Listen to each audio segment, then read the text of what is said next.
Jai Sri Ram, Jai Hanuman. Chanting Hanuman mantras and the Hanuman Chalisa is believed to cultivate intense courage, inner strength, and protection from fear, enemies, and misfortune. Regular practice reduces anxiety, removes obstacles, boosts confidence, and is said to promote spiritual growth and mental peace.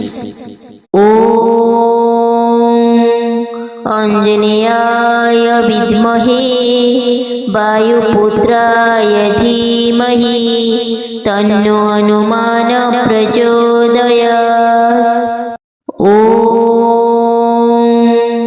आंजनेयाय विद्महे वायुपुत्राय धीमहि तन्नो हनुमान प्रचोदयात्। आंजनेयाय विद्महे वायुपुत्राय धीमहि तन्नो हनुमान प्रचोदयात्। आंजनेयाय विद्महे वायुपुत्राय धीमहि तन्नो हनुमान प्रचोदयात्। आंजनेयाय विद्महे वायुपुत्राय धीमहि तन्नो हनुमान प्रचोदयात्।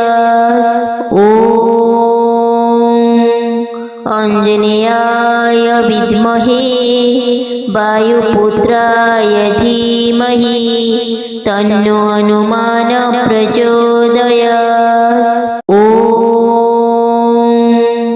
आंजनेयाय विद्महे वायुपुत्राय धीमहि तन्नो हनुमान प्रचोदयात्। आंजनेयाय विद्महे वायुपुत्राय धीमहि तन्नो हनुमान प्रचोदयात्। आंजनेयाय विद्महे वायुपुत्राय धीमहि तन्नो हनुमान प्रचोदयात्।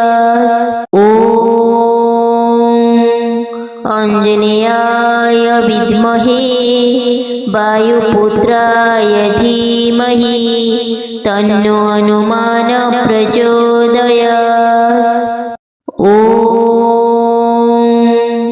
आंजनेयाय विद्महे वायुपुत्राय धीमहि तन्नो हनुमान प्रचोदयात्।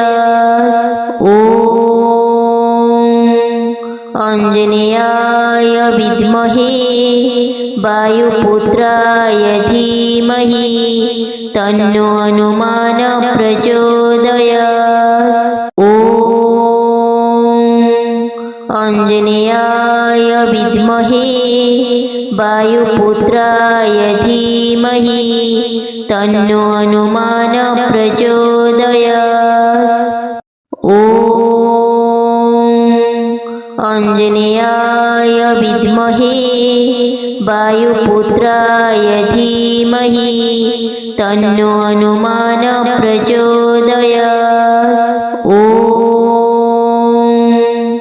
आंजनेयाय विद्महे वायुपुत्राय धीमहि तन्नो हनुमान प्रचोदयात्। आंजनेयाय विद्महे वायुपुत्राय धीमहि तन्नो हनुमान प्रचोदयात्। आंजनेयाय विद्महे वायुपुत्राय धीमहि तन्नो हनुमान प्रचोदयात्। आंजनेयाय विद्महे वायुपुत्राय धीमहि तन्नो हनुमान प्रचोदयात्। आञ्जनेयाय विद्महे वायुपुत्राय धीमहि तन्नो हनुमान् प्रचोदयात्। ॐ आञ्जनेयाय विद्महे वायुपुत्राय धीमहि तन्नो हनुमान् प्रचोदयात्। ॐ आञ्जनेयाय विद्महे वायुपुत्राय धीमहि तन्नो हनुमान् प्रचोदयात्। ॐ आञ्जनेयाय विद्महे वायुपुत्राय धीमहि तन्नो हनुमान् प्रचोदयात्। ॐ आञ्जनेयाय विद्महे वायुपुत्राय धीमहि तन्नो हनुमान् प्रचोदयात्। ॐ आञ्जनेयाय विद्महे वायुपुत्राय धीमहि तन्नो हनुमान् प्रचोदयात्। ॐ आञ्जनेयाय विद्महे वायुपुत्राय धीमहि तन्नो हनुमान् प्रचोदयात्। ॐ आञ्जनेयाय विद्महे वायुपुत्राय धीमहि तन्नो हनुमान् प्रचोदयात्। ॐ आञ्जनेयाय विद्महे वायुपुत्राय धीमहि तन्नो हनुमान् प्रचोदयात्। ॐ आञ्जनेयाय विद्महे वायुपुत्राय धीमहि तन्नो हनुमान् प्रचोदयात्। ॐ आञ्जनेयाय विद्महे वायुपुत्राय धीमहि तन्नो हनुमान् प्रचोदयात्। ॐ आञ्जनेयाय विद्महे वायुपुत्राय धीमहि तन्नो हनुमान् प्रचोदयात्। ॐ आञ्जनेयाय विद्महे वायुपुत्राय धीमहि तन्नो हनुमान् प्रचोदयात्। ॐ आञ्जनेयाय विद्महे वायुपुत्राय धीमहि तन्नो हनुमान् प्रचोदयात्। ॐ आञ्जनेयाय विद्महे वायुपुत्राय धीमहि तन्नो हनुमान् प्रचोदयात्। ॐ आञ्जनेयाय विद्महे वायुपुत्राय धीमहि तन्नो हनुमान् प्रचोदयात्। ॐ आञ्जनेयाय विद्महे वायुपुत्राय धीमहि तन्नो हनुमान् प्रचोदयात्। ॐ आञ्जनेयाय विद्महे वायुपुत्राय धीमहि तन्नो हनुमान् प्रचोदयात्। ॐ आञ्जनेयाय विद्महे वायुपुत्राय धीमहि तन्नो हनुमान् प्रचोदयात्। ॐ आञ्जनेयाय विद्महे वायुपुत्राय धीमहि तन्नो हनुमान् प्रचोदयात्। ॐ आञ्जनेयाय विद्महे वायुपुत्राय धीमहि तन्नो हनुमान् प्रचोदयात्। ॐ आञ्जनेयाय विद्महे वायुपुत्राय धीमहि तन्नो हनुमान् प्रचोदयात्। ॐ आञ्जनेयाय विद्महे वायुपुत्राय धीमहि तन्नो हनुमान् प्रचोदयात्। ॐ आञ्जनेयाय विद्महे वायुपुत्राय धीमहि तन्नो हनुमान् प्रचोदयात्। ॐ आञ्जनेयाय विद्महे वायुपुत्राय धीमहि तन्नो हनुमान् प्रचोदयात्। ॐ आञ्जनेयाय विद्महे वायुपुत्राय धीमहि तन्नो हनुमान् प्रचोदयात्। ॐ आञ्जनेयाय विद्महे वायुपुत्राय धीमहि तन्नो हनुमान् प्रचोदयात्। ॐ आञ्जनेयाय विद्महे वायुपुत्राय धीमहि तन्नो हनुमान् प्रचोदयात्। ॐ आञ्जनेयाय विद्महे वायुपुत्राय धीमहि तन्नो हनुमान् प्रचोदयात्। ॐ आञ्जनेयाय विद्महे वायुपुत्राय धीमहि तन्नो हनुमान् प्रचोदयात्। ॐ आञ्जनेयाय विद्महे वायुपुत्राय धीमहि तन्नो हनुमान् प्रचोदयात्। ॐ आञ्जनेयाय विद्महे वायुपुत्राय धीमहि तन्नो हनुमान् प्रचोदयात्। ॐ आञ्जनेयाय विद्महे वायुपुत्राय धीमहि तन्नो हनुमान् प्रचोदयात्। ॐ आञ्जनेयाय विद्महे वायुपुत्राय धीमहि तन्नो हनुमान् प्रचोदयात्। ॐ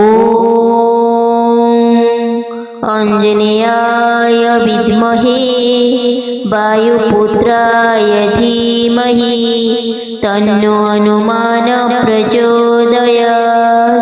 ॐ आञ्जनेयाय विद्महे वायुपुत्राय धीमहि तन्नो हनुमान् प्रचोदयात्। ॐ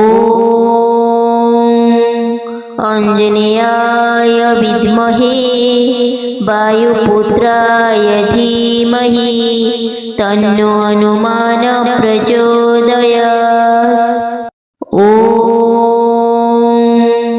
आञ्जनेयाय विद्महे वायुपुत्राय धीमहि तन्नो हनुमान् प्रचोदयात्। ॐ आञ्जनेयाय विद्महे वायुपुत्राय धीमहि तन्नो हनुमान् प्रचोदयात्। ॐ आञ्जनेयाय विद्महे वायुपुत्राय धीमहि तन्नो हनुमान् प्रचोदयात्। ॐ आञ्जनेयाय विद्महे वायुपुत्राय धीमहि तन्नो हनुमान प्रचोदयात्। ॐ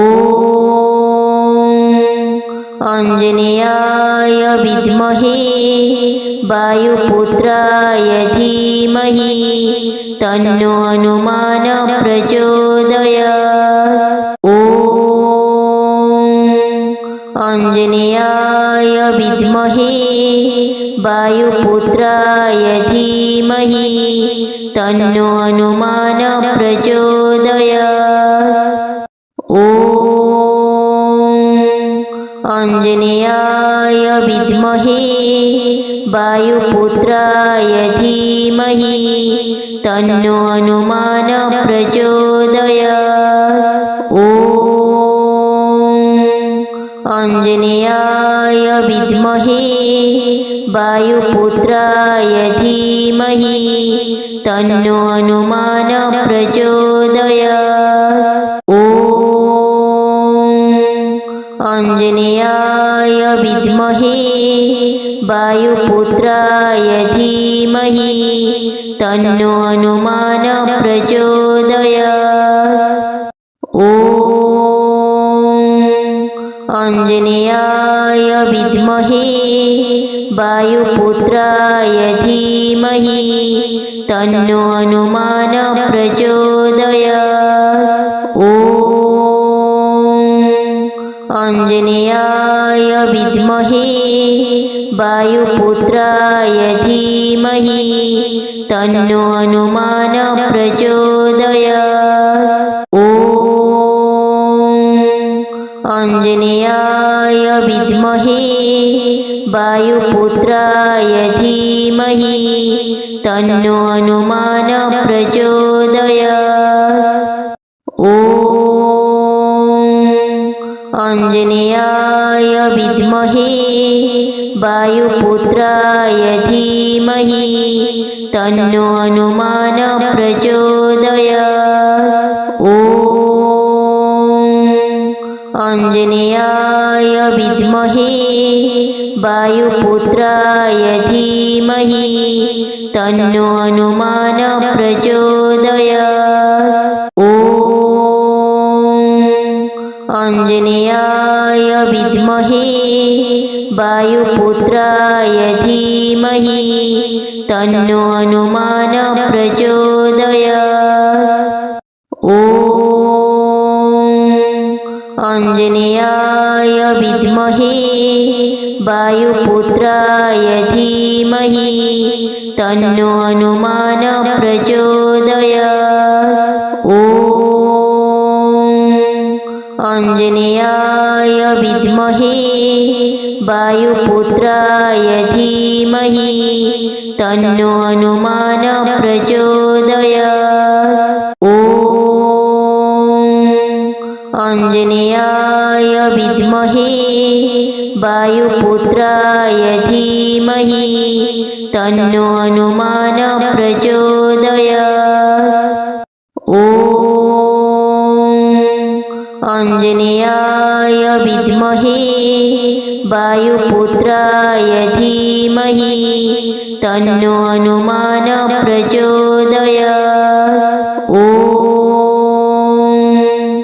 आञ्जनेयाय विद्महे वायुपुत्राय धीमहि तन्नो हनुमान प्रचोदयात्। ॐ आञ्जनेयाय विद्महे वायुपुत्राय धीमहि तन्नो हनुमान प्रचोदयात्। ॐ आञ्जनेयाय विद्महे वायुपुत्राय धीमहि तन्नो हनुमान प्रचोदयात्। ॐ आञ्जनेयाय विद्महे वायुपुत्राय धीमहि तन्नो हनुमान प्रचोदयात्। ॐ आञ्जनेयाय विद्महे वायुपुत्राय धीमहि तन्नो हनुमान प्रचोदयात्। ॐ आञ्जनेयाय विद्महे वायुपुत्राय धीमहि तन्नो हनुमान् प्रचोदयात्। ॐ आञ्जनेयाय विद्महे वायुपुत्राय धीमहि तन्नो हनुमान् प्रचोदयात्। ॐ आञ्जनेयाय विद्महे वायुपुत्राय धीमहि तन्नो हनुमान् प्रचोदयात्। ॐ आञ्जनेयाय विद्महे वायुपुत्राय धीमहि तन्नो हनुमान् प्रचोदयात्। ॐ आञ्जनेयाय विद्महे वायुपुत्राय धीमहि तन्नो हनुमान् प्रचोदयात्। ॐ आञ्जनेयाय विद्महे वायुपुत्राय धीमहि तन्नो हनुमान् प्रचोदयात्। ॐ आञ्जनेयाय विद्महे वायुपुत्राय धीमहि तन्नो हनुमान् प्रचोदयात्। ॐ आञ्जनेयाय विद्महे वायुपुत्राय धीमहि तन्नो हनुमान् प्रचोदयात्। ॐ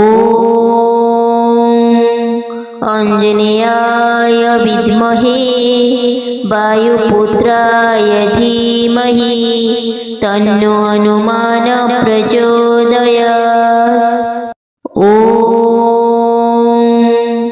आञ्जनेयाय विद्महे वायुपुत्राय धीमहि तन्नो हनुमान् प्रचोदयात्।